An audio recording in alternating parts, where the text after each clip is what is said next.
Set family kita, harga dia RM55, besar macam ni lah. So korang akan dapat sekali dengan dia punya kuah, dengan dia punya serbuk dia. Hello bang.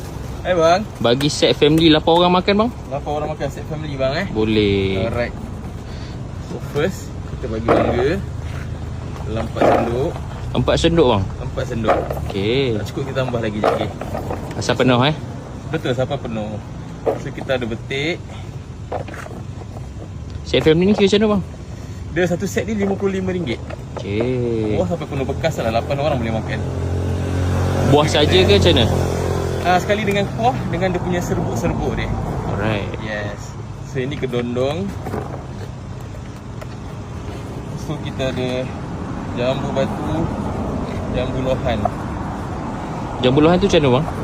Jambu lohan ni dia lembut sikit berbanding jambu batu. Okey. Kalau jambu batu dia keras lah. So kita ada sengkuang. Banyak ni bang. Banyak bang, 8 orang makan. Last sekali kita ada nanas. Okey. So ni kita akan adjust apa penuh bekas lah. Kita akan bagi 2 jenis kuah. Satu kuah rojak, satu lagi kuah 6 pelawan. Kita akan fullkan bekas ni lah. Alright, so ini kuah rojak lah. Ni kita punya best seller lah 6 pelawan ni. Siapa yang tak ada alergi udang kering, korang boleh try. Dia beza apa bang rojak dengan 6 pelawan? 6 pelawan ni dia manis gula kabung. Rasa dia lain lah, sangat lain. Kalau rojak? Kuah rojak standard lah, gula merah, kicap, cili. Dia family set, dapat buah satu bekas, dapat kuah 6 pelawan. Kuah rojak, serbuk asam, dapat kacang dengan kuah dengan serbuk cili. So harga dia RM55 sahaja. Bekas kecil bang nak campur semua buah ke? Campur sekali. Alright, mangga.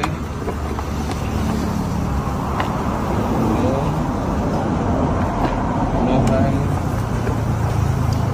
Ni saiz dia dengan family tu beza macam mana bang? Beza dia family size, family set tu lebih kurang 5 bekas ni. Okey. So ni kita ada asam boy. Kita tak serbuk asam. Kalau siapa nak pedas boleh bagi tahulah. Bagi extra sikit bang. Extra sikit Plus kita ada kacang. So kita gaul lah sampai terbantu.